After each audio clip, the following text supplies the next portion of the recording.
Divided into 6 geopolitical zones, Nigeria is home to 36 states, all of which have adopted slogans that gives a distinct sense of identity. While Lagos at one end of the map prides itself as the center of excellence, Borno State at the northeastern edge is dubbed the home of peace, a tagline that is now more of an irony than a statement of fact.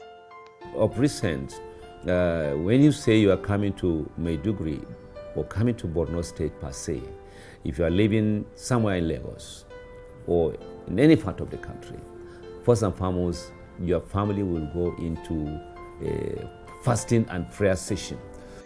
Exactly how I felt leaving Lagos as I set out for Borno State few weeks to Christmas. But that fear began to fade away as we drove in from the airport into Maiduguri, the state's capital. But why is the perception about Borno somewhat scary? Well, since 2009, the Boko Haram insurgency has led to the deaths of tens of thousands of civilians and displaced millions across the Lake Chad region, which includes Cameroon, Chad, Niger, and Nigeria. Is that of streamlining the operation. Since the inception of his administration on May 29, 2019, Governor Babagana Umara Zulum has been very outspoken about the level of insecurity in the region, harping on the fact that development remains a mirage without peace. He shares his candid thoughts in this no-holds-barred exclusive interview on the journey so far in the fight against insurgency. The cardinal objective of any government is to protect the lives and properties of its citizens. We came here and we have witnessed a lot of problems.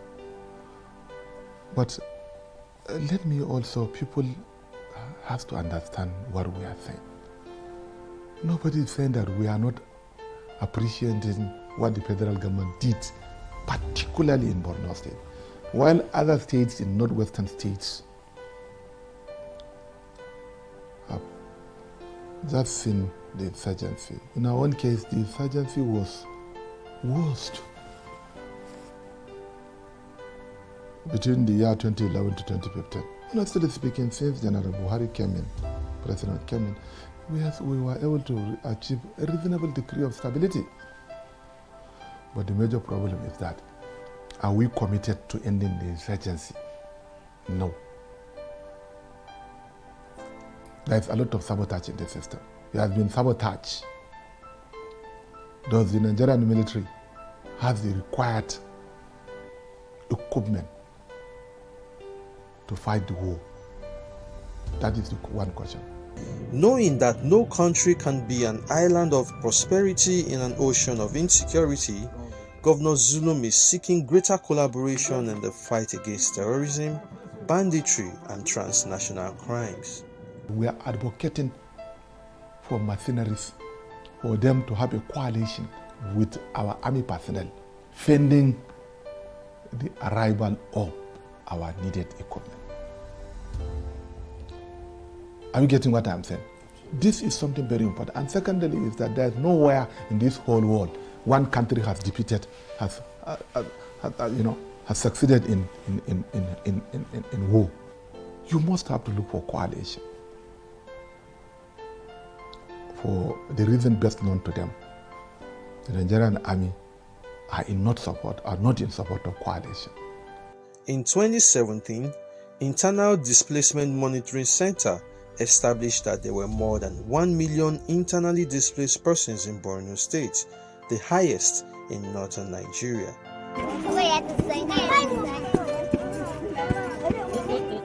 Life has not been the same for these displaced persons taking refuge at the farm center camp in Borno State. So far, 8 groups in partnership with the state government have helped to restore basic infrastructure and services.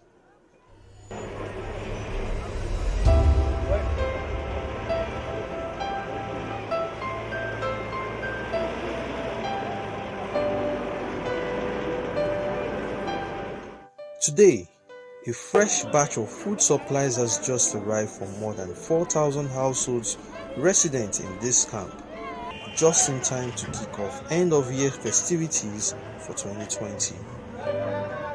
Many say there is nothing to celebrate here.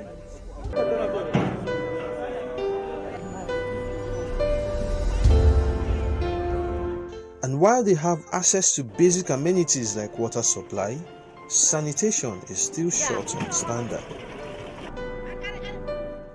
There is no place like home. This is why the Ministry of Reconstruction, Resettlement and Rehabilitation was established in 2015 by the Borno State government. The aim is to ensure a secure and conducive life for internally displaced persons by providing facilities to resettle them. Reconstruction, rehabilitation and resettlement is one of the agenda of our own administration. You have seen it. We have started New Marte. God willing, we shall complete the rehabilitation of the 500 housing estates. It also hopes to implement appropriate post-settlement shelter, sanitation, livelihood and other assistance to effectively improve their standard of living. It could be recalled that the insurgents have destroyed a total number of about 910,000 housing units in Borno State. That is amounting to about 30% of the total housing stock in Borno State. That has necessitated my predecessor to establish the Ministry for Reconstruction, Rehabilitation and Resettlement, which was headed by my humble self during the year 2015 to 2019. We have started very well with my predecessor. On my coming, I decided to leverage on what he did, or I can say what we did. So far, so good. If you can go through my 10-factor agenda, reconstruction, rehabilitation, and resettlement, especially provision of housing, is one of the key elements under my 10-factor agenda. So, the insurgency insurgents have completely destroyed the means of livelihood of the people. People were displaced. So the only alternative for us to mitigate the problem of the insurgency is to ensure that government provides the means of livelihood to the people. How? That means people need to go back to their hometowns. People need to have access to their agricultural lands. And that is why we have started on massive construction of housing estates. We have started 3,000 housing estates in different locations in Borno State. In addition to this, within Maiduguri, we have started 500 housing. This is about 4,000 housing. But believe me sincerely, in Kauri alone, in addition to this one, we did about 1,000 houses. In Goshe, we have rehabilitated and constructed about 1,000 houses. So the total number of houses that so far this administration has completed, or those that are currently ongoing, is amounting to about 10,000 housing units. And I can say the figures are much more than this, because many are being rehabilitated. So our aim is to ensure that people are being resettled so that they can go to their farmlands, have access to the agricultural land, have access to their firewood without unnecessary damaging the ecosystem. where there's available water supply, establishing civil authorities in different LGS are very critical, very germane in repositioning the state sector. So why is it that we will not? I had a chat with Mustapha Gubio, the Borno State Commissioner for Reconstruction, Resettlement and Rehabilitation. He says the people are better off now than they were many years ago because Governor Zulum truly has the people at heart, ensuring that their household needs remain priority in his developmental agenda for the state. The ministry was created in order to respond to the first insurgency recovery process, rebuilding of destroyed communities, for resettling of IDPs within Maiduguri metropolitan and across the state, and at the same time bringing back our refugees who are taking refugees in neighboring countries of Cameroon, Niger, Chad, and some are in other far African countries. And therefore, the ministry was created to bring succor to the plight of our people who were displaced by the activities of the insurgency. When the ministry was created in 2015, out of the 27 local governments, about 25 local governments were displaced by the activities of the insurgents, and therefore the construction activities begins.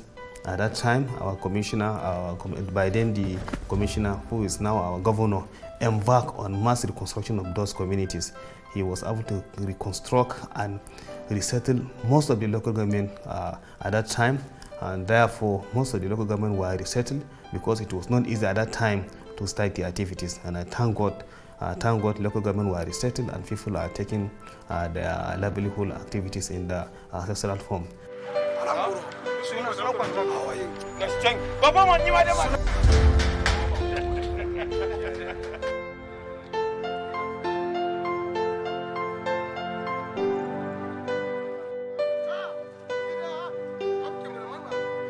There is reconstruction, there is construction. For reconstruction, we reconstructed about 25,000 houses.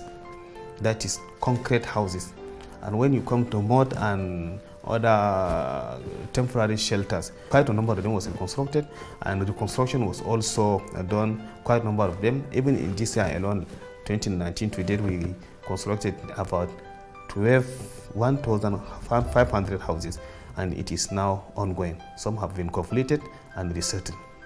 Most of the displaced persons lost their means of livelihood to the violence and are lucky to be alive, but they need more than luck to get their lives in order. So the Borno state government is not just providing shelter, but also providing for affected citizens in such a way that these houses become homes. It is putting money in their pockets to kickstart a journey where there is hope for better days ahead.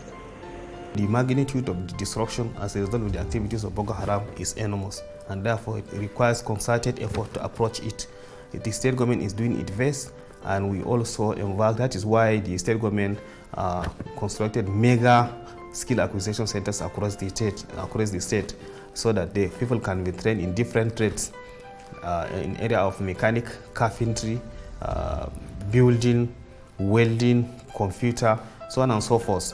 So after their graduation and having undergone the training, they will now be given starter packs to go and start their own businesses. We have been doing so since the inception of this government. And there is also the issue of when you return people to settle them, we give them starter packs so that they can go and start their faith trading activities. Farming is the main employing part of the community. Farming activities is the one that the Ministry of Agriculture is doing its best to see that all the returnees have started their farming activities, and at the end of the farming they will now harvest their crops and take it to the market, and therefore that will give them more employment. But if we keep them in IDP camps, I don't think it will be wise for them to stay in IDP camps. And there's also the fishing communities of Baga, which we return them.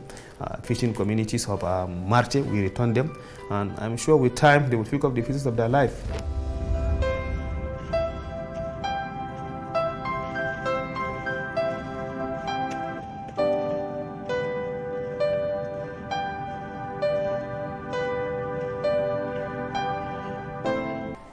To encourage the farmers, the returning farmers, to resume farming activities, government opened up mega farms in 10 local government areas, in which this farm covering about 10,000 hectares, where various crops is being cultivated there. They say crops like maize, beans, sesame, rice, and groundnuts. These are the crops where being cultivated around the farms.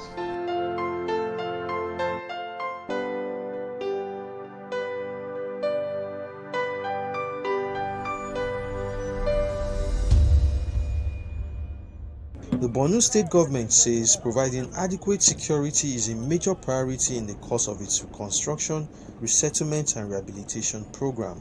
Even before we embark on construction of houses or reconstruction of our destroyed communities, or when we intend to resettle people back to their ancestral homes, we must make sure there is security around that community, so that when we finish the construction of the houses and thereby returning them, they will stay in peace and harmony. And that is why we are working with the Nigerian Army and all other relevant stakeholders, including the civilian JTF and police, to see that people who return to their homes stay in peace and harmony. So in that regard, I think we will have to urge the federal government to redouble its efforts in terms of increasing the number of personnel on ground, more boots on ground. Secondly, they should also engage, as our governor constantly keeps calling, people of this state, or people of the Northeast extract, because they know the terrain. One, you will be helping in reducing the youth unemployment. Two, you will also have a ready-made soldier, well equipped to face the insurgents, and three, they also know the terrain, and they are cumbersome with the environment. So this will be a very good suggestion. And when the governor was saying, that they should engage more people from this area into the army, it's not. We don't mean. He doesn't mean that Nigerian army should be made up of only people from Borno State. No. This is a measure that is required for that problem that Borno and the rest of the Northeast. By extension, this thing has now also escalated to the Northwest. So if it is not, drastic measure, as they say, drastic problem requires a drastic measure. So these are some of the measures that is taken. So I think in the terms of security also, there are several vehicles acquired by the Borno State government and are being distributed to all the security agencies. The army, the police, the state service, the civil defense, the migration, the customs. They are part of the joint military task force. So they were given all these things, and then the civilian JTF, the hunters and the vigilantes. The hunters and the vigilantes, the number have been significantly increased. The stipend that were given to them on monthly basis were equally also increased. And I think even if those vigilantes, the hunters and the CJTFs are trained and equipped in a military format, they will do a lot of things. There are human boot deficit in the fight against this insurgency. Moreover, the Nigerian army, as far as we are concerned, is being overstretched because it is now vested with the responsibility of maintaining internal security, which is not its primary objective. The number of policemen, which is about 400,000 to about 200 million, is grossly, inadequate. They should also be increased so that, the ratio, at least the acceptable UN standard, is maintained. While the state government, led by Governor Babagana Umara Zulum, is committed to rebuilding communities, it is also putting in place civil authority to ensure sustainable development, rule of law, and order. When we are returning back or relocating back, first of all, the major concern after the reconstruction of the homes of the returnees, what comes to my mind is the houses of the traditional rulers, the police station, the local government secretariats, if it has to do with local government headquarters, to see that civil authority, when they return back, there's going to be law and order. There's going to be the presence of the Nigerian police, the civilian JTF, the district heads, and then the local government authority, so that people can stay in within the domain of that area without any problem. And moreover, there are areas believed to have been recovered from the hands of the insurgency. So when the soldiers recover those areas and then they leave the place, they will still come back. So you need civil authority establishment in those areas. So for that purpose also, you should have enough number of police, civil defense, the SS and all these things to be in those recovered areas, so that while the soldiers face them, they will also maintain the internal security. So these are some of the suggestions that His Excellency Professor Babagana Umar Zulum has been hammering.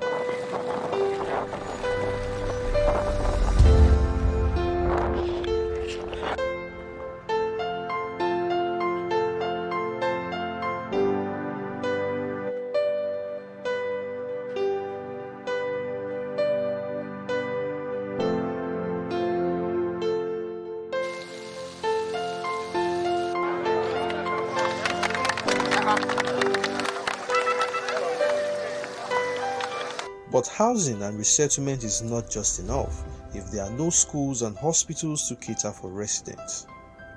All public infrastructure is part of the construction activities, including schools, hospitals, water, what have you. When we embark in the construction of our district community, we make sure that we have a we have a checklist whereby we reconstruct all public structures, including schools, health, water facilities, so that when we return people, they will now, the children will be run in the school. Health facilities are there to take care of the health needs of the people. Water facilities have been referred back, or new ones have been drilled, so that there will be no scarcity of water. So I think the ministry is quite doing a lot to see that we build new school, and at the same time we renovate the destroyed one so that people can go back to school. Resolving displacement is said to be a collective responsibility requiring strategy and humanitarian interventions, especially in the area of rehabilitation for those dealing with trauma and psychological disorder. In every society or every community we train 30 medical personnel to the community who will be tasked with the responsibility of providing counseling and medical counseling for those that are affected by emotional shocks and wounds, because without them, some of them have undergone a lot of problems, and inshallah the government is doing its best to see that we provide what is needed so that people can go back to the pieces of their life in a normal way. Governor Zulum is having more than 10,000 resettlement homes either being built or on the drawing board. Right now, if you go on this road, we have 1,000 housing coming up in Kaleri, which is done by the Borno state government. Then we have the NEDC housing, which is done by the federal government. If you go further down, we are going to commence the Ngarnam housing. The Ngarnam housing is about 500 housing, which will be done by the government also. Then further down, we have just completed the Ajiri housing, which is 500 housing, constructed by the Ministry of Rehabilitation, Reconstruction and Resettlement. Then there's a proposal to start work in Kwebe Marina and in Gajibo by next year, God willing. On another route, when you go to Auno, there are over 2,000 houses that have been completed. Then in Dalori, there are 500 housing going also. When you go further close to Bama, the Kauri housing estate has just been completed and resettled. You go further towards Goza, Warabe, Ngoshe has also been completed, and IDPs are currently being resettled. When you look at these houses, they are kind of modular resettlement villages that provides a better opportunity for what they were used to.